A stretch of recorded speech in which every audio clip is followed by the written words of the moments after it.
मोनबाय दिनै UPPL नि गभर्नमेन्टआ मा खालामदों गावसोरनि मानसिया दंफां खावो दानिया रिजार्भआव थांनानै बन लायनानै बै जाहारबारि खाथियाव दाख्लै सोरखौ गावथारा सोर गावथारा बेखौलाय बे गावथारजानाय मानसिया सोरमोन जोंनि बर' फिसामोन दंफां लायदों होनना बुंदों बेखौ थारमाने सोरबा NGOआनो गावदों जाहैबाय NGOआ सोरनि दिनैनि दिनाव बे माने BTC गभर्नमेन्टजों सालायजानाय नंगौना नङा CM बायदिसिना जाया होननाय मानसिया BTC नि चिफ जानानै बे BTC आव दिनै सासन जे खालामगासिनो दं बे बेसे गिदिर थगायनाय बेसे गिदिर अपराध बेसे गिदिर क्राइम बेलाय जातिनि थाखाय बेखौ नोंथांमोना साननानै नायनाया दरकार दं आरो बेफोरखौ निस्सय बुजिबोदों बेखौ नोंथांमोना निस्सय बुजिदों हमनो हादों बे लिडारा बा बेवहाय थानाय लिडारफ्रा जातिखौ माबायदि लामाजों दैदेननो हागौ बेसेबां फोथायजाथाव बेसेबां बिसास खालामजाथाव बेसेबां बिसोरखौ जोङो माने आसा खालामजाथाव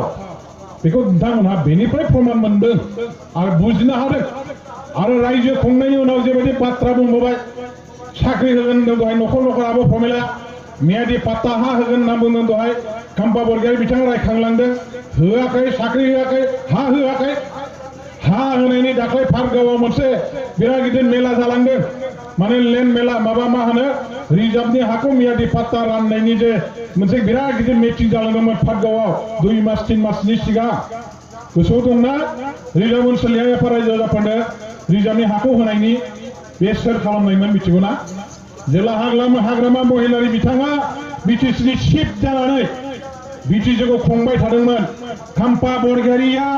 हाग्रा बिफाननि EM डिपुटि चिफ हिसाबै बिथाङा दंमोन आरो बिथांनि आमोलावनो चन्दन ब्रह्म आसामनि WPT मन्त्रि बिथांमोनहा ज' जानानै हाग्रा ओनसोलाव थानाय गासैबो जोंनि बे आइआफा रायजो राजाफोरनो हानि लेखा गथायनो थाखाय सरकारि भाबै जे अफिसारफोर दङ जे बिफाननि दैदेन माबाफोर दङ कर्मचारिफोर दं बिथांमोनखौ लागायजोबनानै गासैबो कागज पत्रफोरखौ हानि लेखाफोरखौ थिक थाक खालामहोखाजोबनानै दोनखाजोबबायमोन बे समावनो मा जाबाय राननांगौनि थाखायल'सैमोन समा गासैबो रेडि जाजोबबाय लेखाखौ जों राननांसिगौल'मोन हानि लेखाखौ इलेक्शननि घोषणा होबाय कर'ना बेराम फैबाय इलेक्शन जानानै थांनायनि उनाव सरकारा जोंनिया दानो मोनाखिसै बिथांमोनखौ दानो होबाय जोंनि आमोलाव कागज पत्र लेखाफोरखौ रेडि खालामनाय गासैबो बे हानि लेखाखौसो नैबे पार्कगावआवहाय सरकार गोदान दानायनि खाबु मोननानै गावसिनि आमोलाव बिथांमोनहा रानफैदों बे बिथांमोन मावनाय खामानि नङा बियो बिथांमोन होनाय लेखा नङा बियो जों होनाय जों मावनाय जोंनि दिनाव खालामनाय बेखौ बिथांमोनहा दिनै मावगासिनो दं हाग्रामा महिलारिनि दिनाव जे खामानिखौ मावबोबाय थादोंमोन आद्रा थानाय बा मावजोबनाय बेखेवस्लाबनो हायाखै बेबायदि खामानिफोरखौसो दिनै बिथांमोनहा मावनानै गावसोर मावनाय होननानै देखायगासिनो दं गोदानै गावसोर जेबो मावनो हायाखै रायजो राजाफ्रा बेफोरखौ नुबाय बुजिजोबबाय गासैबो सेस जाजोबबाय दा BCDC चेयारमेनफ्रा मा बुङो बे आंनि समस्थियाव माखासे BCDC चेयारमेनफोर दं बिसोरो बे आंजों थाफाग्रा सेंग्राफोरखौ सिनायो नालाय लोगो दोगो जायगानिनो मानसि बे आंजों थाफाग्रा सेंग्राफोरखौ मा बुङो मिथिगौ हाब नोंसिना MLA माने उमुक आदाया उमुक सारा बिराद स्किम लाबोबाय जोंनोबो मोनफा मोननै बिना होदोलै होनना बुङो चेयारमेनफ्रा मिथिबाय चेयारमेनफ्रा बे चेयारमेनफ्रा गभर्नमेन्टनि मानसि गभर्नमेन्टआ बिसिनि गभर्नमेन्टआ दिनैहाय स्किमखौ पाब्लिकनि गेजेराव गावसोरसो रानना होनो हानांगौ आं अपोजिसनाव थानाय MLA निफ्राय बिथांमोननि चेयारमेन मेम्बारफ्रा आंजों थाग्रा सेंग्राफोरनि सिगाङावहाय स्किम बियो आरो मा मोनसे बाथ्राबा मिथिबाय सोलिनो फैसा गैला जाहैदों गरसेबो बे MLA सारखौ बुंना होदोलै 5-10 हाजारसो आंनि एकाउन्टआव सोना हरथोंसै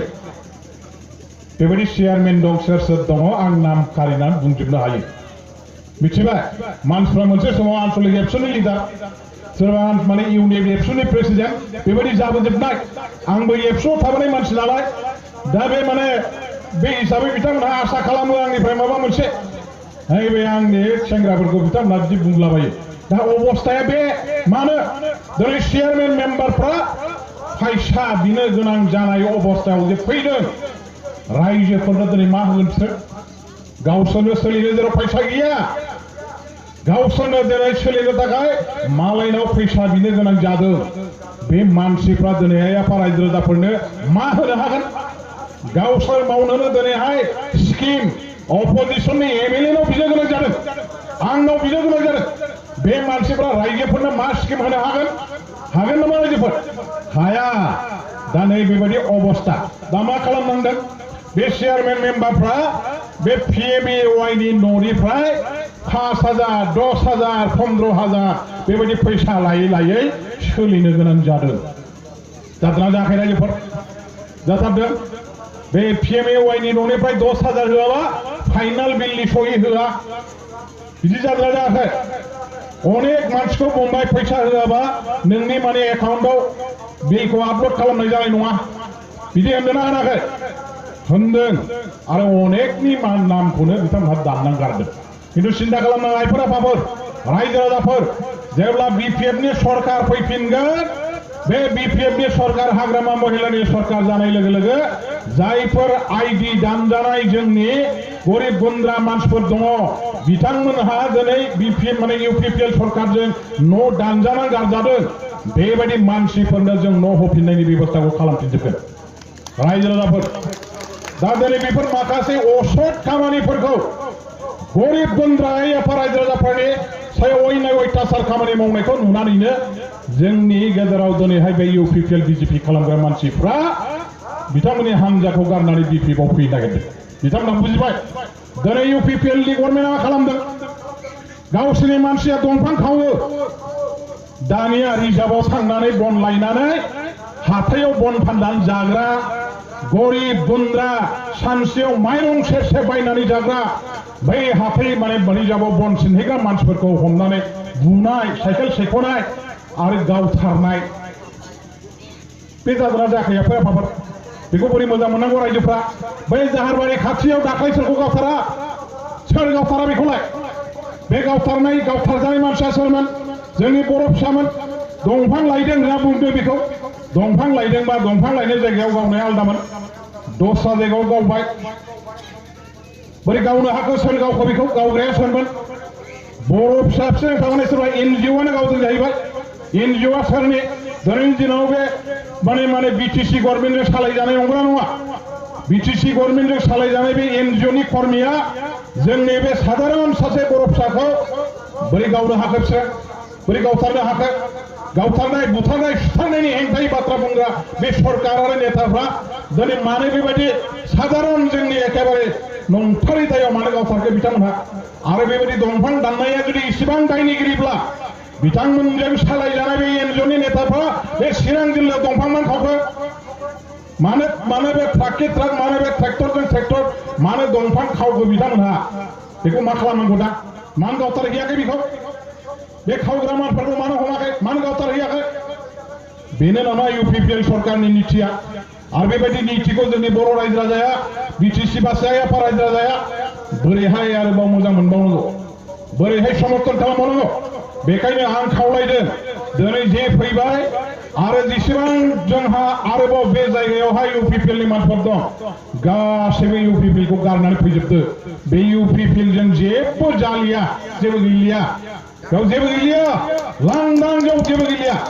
ओंखायनो बेवहाय थानानै रायजोफ्रा समय नस्थ' खालामनाय खोथा गैया बिपिएफ हान्जायाव फै सरकारा बिपिएफ नां जाखासिगोन आरो बेखौ नुहुरखानानै दा जाय जेरै हागौ एरै बारसोम सारा बिटिसि ओनसोलनि आफा रायजो राजाफ्रा दिनैहाय बिपिएफआव बारसोम फैगासिनो दं गासैबो बेवहाय बे ओनसोलनि आफा रायजो राजाफ्राबो नंखायनो बिपिएफजोंनो बयबो फैजोबनांसिगौ आं बेखौ खावलायबाय आरो बिजेपिआव थांनानैथ' खुनु लाब गैया आफाफोर बिजेपिआव थांनानै खुनु लाब गैया बिजेपिआ जोंनि नैबे ओनसोल जोंनि हारिजों जेबो सोमोन्दो गैया बेवहाय थाङोबा जोङो जोबस्रांगोन खिन्थु आरो जे सासे सानै थांदों दा बुजिनानै बेखायनो फैफिनजोबदों बिराद माने गिथाव बाथाव रायजो राजाफोर खिन्थु बेखौ मिथिना लाखा जोङो बिजेपिनि दारै जोंनि जाति देश हारिजों थांनो हाया बिथांमोनहा जेला सरकार खालामगोन बेवहाय जोंनि बे ओनसोलनि आफा रायजो राजाफ्रा गल' नायनानै थानाङाबा गवा नायल' जेब्ला बिथांनि सरकार जागोन बिटिसिआव बिजेपिआ जुदि सरकार खुंफैनांगौब्ला बेनि खामानि मावग्रा ठिकादार कन्ट्राक्टर साख्रिआवला गासिबो बायह्रानिफ्राय फैजोबगोन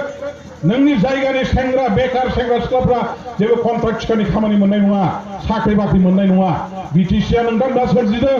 खिन्थु जाफैगोन सोरबाया दस्रानिफ्राय गोजाननिफ्राय फैनानै जोंनि ओनसोलखौ जों सोरनिबा आखाइ हगारना होनो हाया बेखायनो रायजोफोर दिनै जे सिद्धान्त लाबाय नोंथांमोनहा बिपिएफआव फैनायनि बे बांखौ जोङो दिनैहाय जोंनि हान्जायाव लाबोनांगौनि थाखाय नोंथांमोनहाबो बयबो दायित्व लानांगोन बुरखायनांगोन आब' प्रमिला दहाय बुंबाय बे समस्तियाव आब' प्रमिलाया नोंथांमोननि भटजोंनो मन्थ्रि जालांदों खिन्थु दिनै बे समस्तिया नैबे समस्तिया गोदान दतमा समस्तियाव थांबाय बे 26आवसो जागोन खिन्थु 26नि सिगां नोंथांमोनहा क'क्राझार इस्टनि नागरिक हिसाबै दंबाय थायो जेब्ला 26आव एमएलए इलेक्सन जागोन दतमानि भटार हिसाबै होमबासो नोंथांमोनहा भटखौ हैगोन बे समावसो दतमा समस्तिनि साफा साफा भटार रायजो हिसाबै बेवहाय नोंथांमोनहा गोदान एमएलए मोनगोन दतमानि एमएलए गोदान माने मा होनो गोदोनि गोजाम बे जेरैहाय क'क्राझार इस्टनि एमएलएमोन बेबायदि क'क्राझार इस्टनि एमएलए थानाय नङा बे समा दाबो गोबाव दं दा खिन्थु दासिमाव नोंथांमोना क'क्राझार इस्टनि नागरिक हिसाबै एमएलए हिसाबै दंथ'यो गभर्नमेन्टआ फुराना समस्तिजों दा मावबाय थादों जेसेबां खामानि दामानि जेसेबां हरदों फुराना समस्ति इस्टनि बे ओनसोलनि आइआफा रायजो राजाफ्रा फैगौ समाव जोङो एमपि इलेक्सनाव जोंहा प्रथम जागोन जिहेतु एमपि इलेक्सनखौनो जोङो सेमि फाइनाल हिसाबै लानानै बिटिसि इलेक्सनखौ जों फाइनाल मोनसे एकेबारे माने मा होनो गेम फार्स्ट सेमि फाइनाला जागोन एमपि इलेक्सन आरो फाइनाल गेमा जागोन बिटिसि इलेक्सन दा फाइनाल गेमखौ देरहाहैनांगौनि थाखाय फाइनाल गेलेहैनांगौनि थाखाय नैबे सेमि फाइनाल बे सेमि फाइनालखौ जों देरहानांगोन अर्थात एमपि इलेक्सनखौ जोङो देरहाथारनांगोन आरो दिनैनि अबस्थाया बे जे बिपिएफआ एमपि इलेक्सनाव जेरैखिया देरहागोन आरो देरहानायनि थाखाय जोङो टटेल गासैबो बे ओनसोलनि आइआफा रायजो राजाफोरनि समर्थनखौ जों आदाय खालामनो हाबाय बेखायनो रायजोफ्रा साननांगौ जेबो गैया खामानि मावग्रा लिडारखौ क्षमतायाव दोननांगौ खामानि मावनो हायै लिडार बिपिएलआ जेबो मावनो हायाखै बिथांमोनखौ जोगारफिननायनि समा फैबाय मोनसे समाव बजबदोंमोन मावनो हागोन आसाजों बे आसाया दिनै गैला बेखायनो दिनै इउपिपिएलखौ जायगा होनायनि बाथ्रा गैला दिनै इउपिपिएलनि जायगायाव बिपिएफ हान्जाया खामानि मावग्रा हान्जा नोंथांमोनहा सिनायखानाय मिथिखानाय आरो बे हान्जाखौ दिनै बजबफिननांगौनि थाखाय मोनसे सम फैबाय बेखायनो दिनै लैहोर बयबो मोनफ्रोमबो जायगायाव बे बिपिएफ हान्जायावहाय आइआफा रायजो राजाफ्रा बाहागो लाफैदों जइन जाफैदों बे जायगानि रायजोफ्राबो दिनै बेखौनो मावनो थांगासिनो दं बेयो मोनसे बिराद मोजां नोंथांमोननि हाबाफारि आगान सुरनाय आरो बेनि गेजेरजोंनो जों इयुनाव देरहासार जानानै बे ओनसोलनि आइआफा रायजो राजाफ्रा जे मिजिं आरो सिमांखौ लानानै इउपिपिएल हान्जाजों खामानि मावफादोंमोन बे हान्जानि मावनो हायै बे सरकारनि मावनो हायै बे सरकारनिफ्राय मोनफुङै सिमां आरो मिजिंखौ माने बिपिएफ हान्जायाव थानानै बिटिसि सरकार बै समाव बिपिएफनि दारै जेब्ला फैगोन आं बेखिनिखौनो खावलायनानै बयनिसिमबो गोरबो गोसो सिंनि मोजां मोननाय आरो साबायखर खुलुमनायखौ जासिनानै साफ्रोमबो गोदानै जइन जाफैनो फैनाय बिथांमोनखौ बरायनानै एसेखिनियावनो फोजोबबाय गोजोन्थों।